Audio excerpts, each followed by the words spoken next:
Bom dia, meus amores e minhas amoras, galerinha do quinto ano, tudo bem com vocês? Hoje nós temos mais um encontro e nosso encontro hoje é de história, ok? Capítulo 5, o Brasil no século XIX.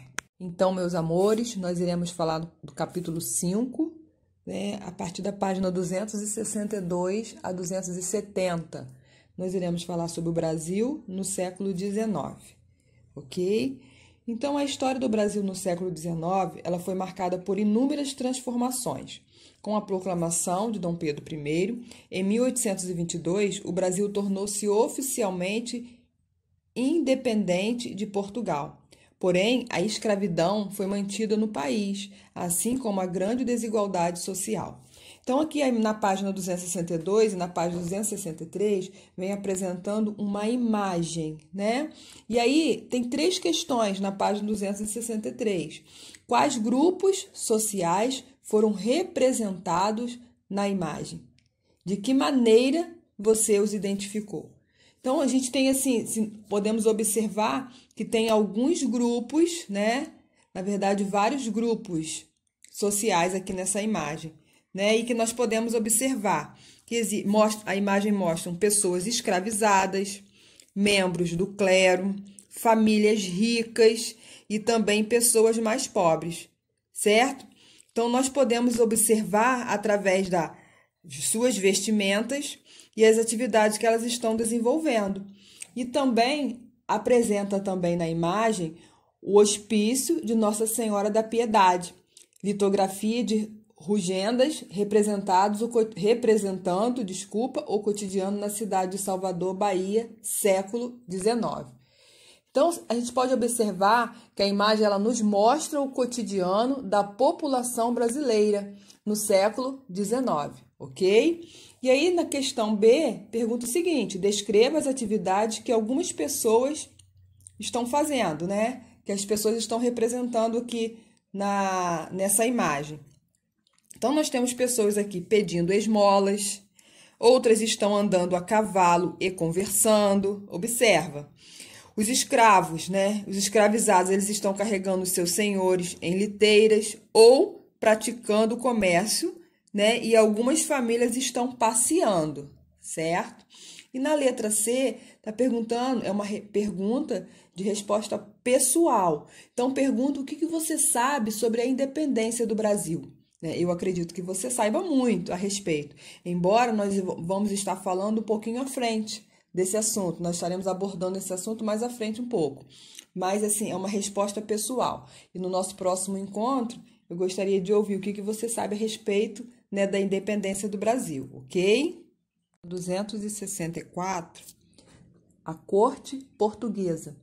Então, a história do Brasil foi influenciada diretamente pelos fatos que ocorriam na Europa. A França e Inglaterra estavam em guerra. Portugal, que era aliado dos ingleses, corria o risco de ser invadido pelos franceses. Dom João resolveu transferir a sede do governo de Portugal para o Brasil. Então, no ano de 1808, foi um marco na história do Brasil. Dom João, o príncipe que governava o reino de Portugal, em nome da rainha, né, sua mãe, desembarcou no Rio de Janeiro no início de 1808. Daí por diante, várias transformações na colônia e muitos conflitos de interesse empurraram o Brasil para a declaração de sua independência, que ocorrera em 1822. Mas por que o príncipe e toda a corte portuguesa vieram para o Brasil? A Europa ela estava vivendo um período de muitos conflitos. Napoleão Bonaparte, imperador da França, tinha planos de expandir seu território e conquistar outros reinos. No entanto, ele encontrou dura resistência da Inglaterra, a grande potência da época. A Inglaterra fica em uma grande ilha e não no bloco continental na Europa. Mesmo assim, seus exércitos combateram as tropas francesas, incapazes de derrotar os ingleses. Napoleão desenvolveu um plano para deixá-los isolados. Então, ele proibiu que os países europeus fizessem negócio com a ilha, sob a pena de serem invadidos por seus exércitos. O objetivo era enfraquecê-los econômica e militarmente. Então, em 1807, o bloqueio francês contra a Inglaterra estava funcionando muito bem, com uma exceção: o príncipe regente de Portugal, Dom João, que tinha antigos acordos de comércios com os ingleses. Assim, ele não podia aceitar a imposição de Napoleão. Então, os exércitos napoleônicos começaram então a marchar em direção a Lisboa. Sem condições de lutar contra o exército napoleônico, o príncipe então ele decidiu fugir. Página 265, o cotidiano no Rio de Janeiro. Quando a corte portuguesa chegou ao Brasil, o Rio de Janeiro não tinha estrutura para abrigar tantas pessoas. As ruas eram mal iluminadas e não recebiam serviços de limpeza. As pessoas tinham que buscar água em fontes públicas ou poços. Não havia um sistema de esgoto nem água encanada. O cotidiano nas ruas da capital eram marcadas por atividades comerciais, celebrações religiosas e pelo trabalho dos escravizados. Então, quanta gente nova no Rio de Janeiro, certo? Quando Dom João veio com a família real para o Brasil, em 1808, trouxe também toda a corte portuguesa para o Rio de Janeiro, onde instalou a sede do governo. Era um enorme grupo, por volta de 10.000 pessoas. Então, para instalar todas as pessoas, a cidade passou por uma mudança radical. Dom João deu ordem ao governador para escolher as melhores moradias que seriam oferecidas aos nobres portugueses. Os donos dessas casas foram obrigados a deixá-las para as pessoas da corte e passaram a viver em edifícios públicos, disponíveis também em alguns conventos e ordens religiosas. Então, funcionava da seguinte forma: se eles gostassem, se agradassem da sua casa, né, da casa do indivíduo, da casa da pessoa, a pessoa era obrigada a deixar a casa para que eles pudessem morar. Então, era assim que funcionava. Então, a cidade do Rio de Janeiro sofreu outras modificações. Durante os anos que Dom João e a corte portuguesa ali viveram, muitos prédios foram construídos, bairros foram transformados, com novas ruas e praças. Na região central, moradias simples, onde viviam as pessoas mais pobres, foram derrubadas, e no lugar delas surgiram casas luxuosas, chamadas palacetes, para pessoas da corte ou pessoas mais ricas viverem. A população mais pobre teve de viver em locais distantes do centro, enfrentando muitas dificuldades. Dom João procurou valorizar o Brasil diante dos países da Europa. Convidou artistas para mostrarem em suas obras como era a nova sede da monarquia portuguesa. Os estrangeiros também tinham grande curiosidade em relação ao Brasil e muitos aceitaram o convite do soberano. Ok? Então, na página 265, né, tem uma imagem, né, apresentada, que é a rua direita do Rio de Janeiro, né? E aí tá pedindo para que você descreva o que as pessoas representadas na imagem estão fazendo, certo? Então, você observe a imagem, né, e diga o que, escreva no seu caderno, o que essas pessoas estão fazendo, né? E na questão 4, identifique pelo menos 3 grupos sociais na imagem. Então, você vai identificar 3 grupos sociais, pelo menos 3 grupos sociais, tá, ok? Também aconteceu, né, nesse período, que foi a abertura dos portos, né? Em 1808, Dom João abriu os portos brasileiros às nações amigas, ou seja, os parceiros comerciais de Portugal estabeleceram o fim do pacto colonial, ou seja, da prática em que cada colônia só podia comercializar com a sua metrópole, certo? 266. O trabalho escravo nas cidades. Grande parte da população que vivia nas cidades brasileiras eram compostas de escravos. Cerca de 750.000 pessoas foram trazidas da África na condição de escravos. Aqueles que trabalhavam nas ruas vendendo produtos ou carregando mercadorias eram conhecidos como escravos de ganho. Observe a imagem, né?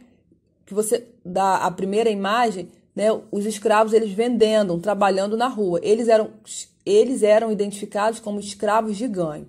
Haviam também os escravos que trabalhavam nas residências dos seus senhores, conhecidos como escravos domésticos. Seus serviços eram variados, como fazer a limpeza, preparar alimentos e cuidar das crianças. Então, você observe na imagem abaixo, né, os escravos trabalhando. Alguns estão servindo alimentos, outros estão abanando os senhores, cuidando das crianças. Então, esses são considerados escravos domésticos, certo?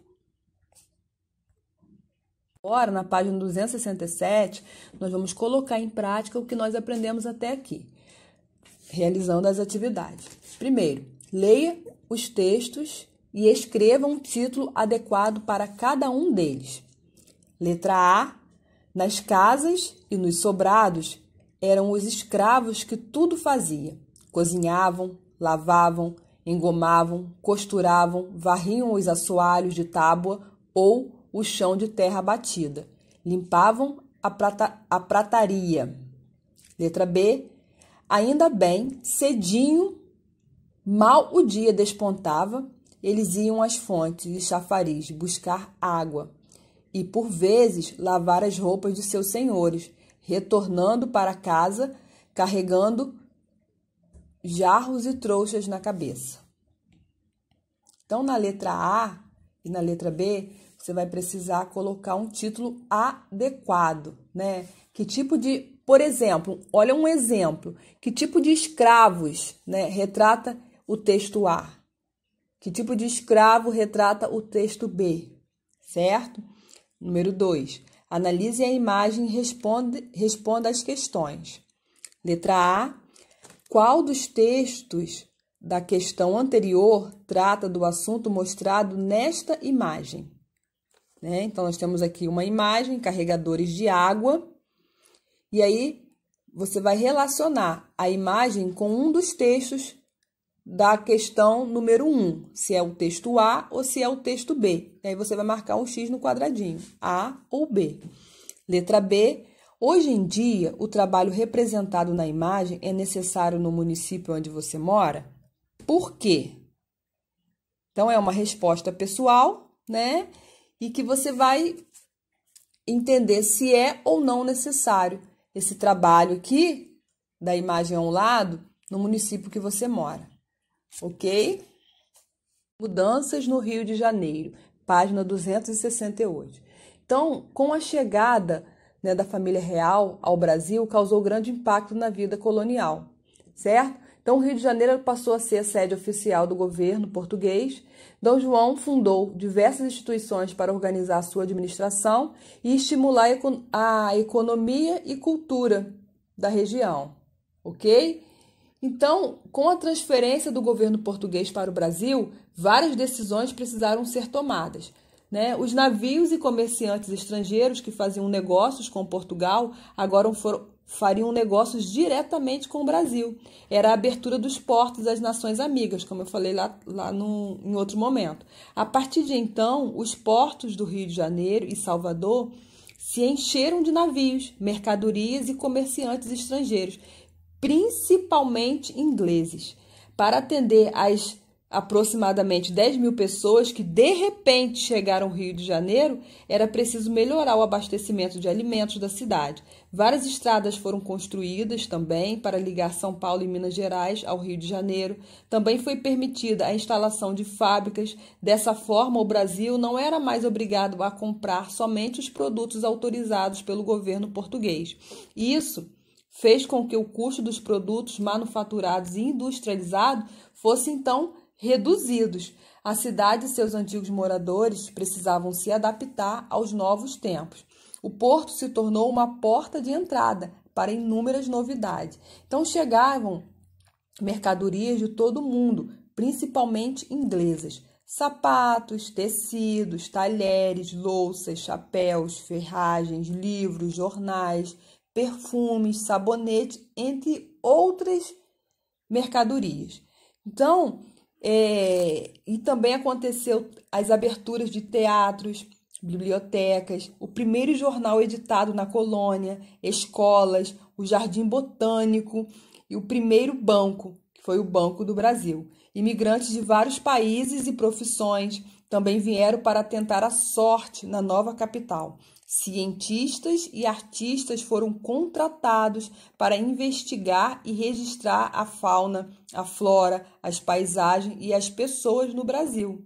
Mas em 1814, com Napoleão finalmente derrotado, Dom João poderia voltar para Portugal. No entanto, ele não quis, preferindo ficar na colônia. Os portugueses em Portugal não gostaram. Em 1815, o Brasil deixou de ser a colônia para fazer parte em situação de igualdade do Império Português. Então, os portugueses também não gostaram, pois o Brasil não estaria mais submetido à autoridade portuguesa. O príncipe Dom João foi coroado rei de Portugal, Brasil, quando sua mãe, a rainha, morreu, né? E o rei continuou na nova capital no Império, o Rio de Janeiro. Em 269, a missão francesa no Brasil. Então, para desenvolver o campo das artes, Dom João fundou a Escola Real de Ciências, Artes e Ofícios. Diversos artistas, arquitetos e escultores foram convidados para vir ao Brasil para trabalhar nessa instituição, formando assim a missão francesa. Um dos principais pintores que vieram ao Brasil nessa época foi Jean Debret. Suas obras destacam aspectos importantes do dia a dia da população e são fontes históricas fundamentais para estudarmos a história do Brasil.